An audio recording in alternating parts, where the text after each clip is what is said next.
Hey guys, my name is Paul Jackwitz of PJ Soccer, and today I wanted to talk about why I believe every coach, no matter if you're just coaching a rec league as a volunteer, every coach should, even if beginner, should go through the US Soccer Learning Center, which is online. In order to check it out, you just go to learning.ussoccer.com, and they have some free courses. They have one free course, the Introduction to Grassroots Soccer, and then they have 4 courses that you have to pay for grassroots. And I encourage every coach to just at least do the grassroots. The courses are very cheap. They take 2 hours each to complete. There's a 4v4 course, which is for the youngest kids. I don't remember the ages for all of them, but they all go up to 4v4, 7v7, 9v9, and 11v11. Of course, 11v11 I think is 13 and up. So there's different ages, of course. The 4v4 is for the youngest. Each one is 2 hours long. So if you're a coach right now and you're coaching younger kids, that's like 4v4 or 7v7, take one of those courses.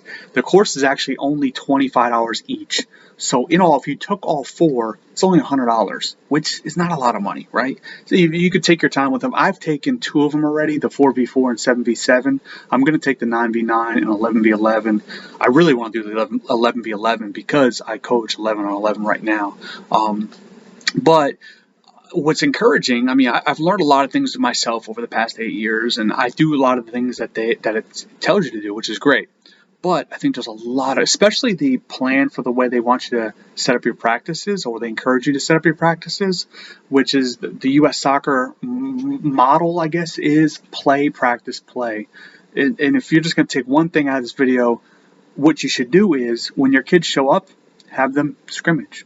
You know, kids never show up on time. Never. If you have kids on your team that show up on time, something's wrong. I mean, they must be from another planet. It just doesn't happen, right? Parents come from work, whatever.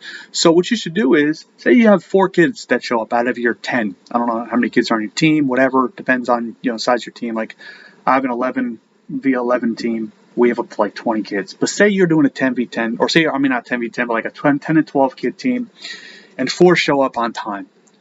Or even 3. If 3 show up, have them work on 1v2 and 2v1 situations, which is like a scrimmage environment, which kids love. I know teams I've coached, kids love scrimmaging. That's their favorite thing to do. They cannot wait. Usually I do it at the end of practice. They cannot wait for the end of practice. They ask me during practice, when are we going to scrimmage?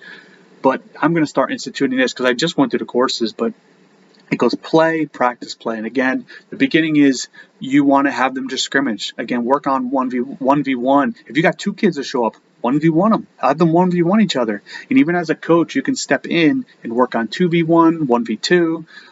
If you got 3 kids, again, as a coach, you could help out and help with the 2-on-2 till more kids show up. And you're just creating small-sided games. So say you have 20 kids.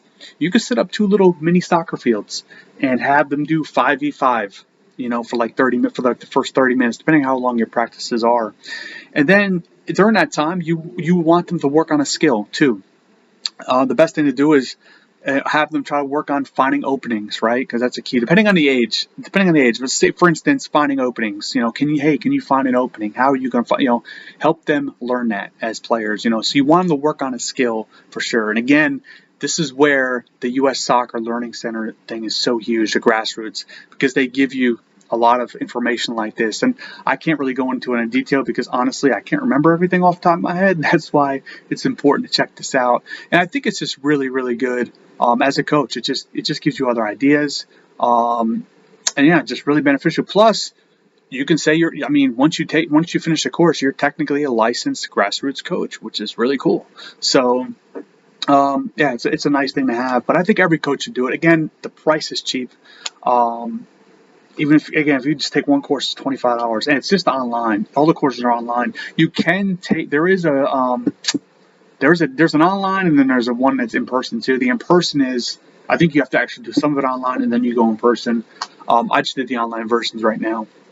But to get the licenses for the grassroots ones, you just have to do them online. You don't have to do the in-person. But yeah, I encourage every coach to do it, especially if you plan on coaching for years. I think some parents are like, oh, I'll coach just to help out because they need a coach, but it's not really your heart and your desire to coach, right? Then that's fine. Nothing wrong with that. But I think I wish I had done these trainings earlier. because I think it would have really helped with my practices with my teams. But I'm still grateful that I've learned it now and I've gone through it. But that's my advice for today, and just wanted to share that with you guys. Have a great day.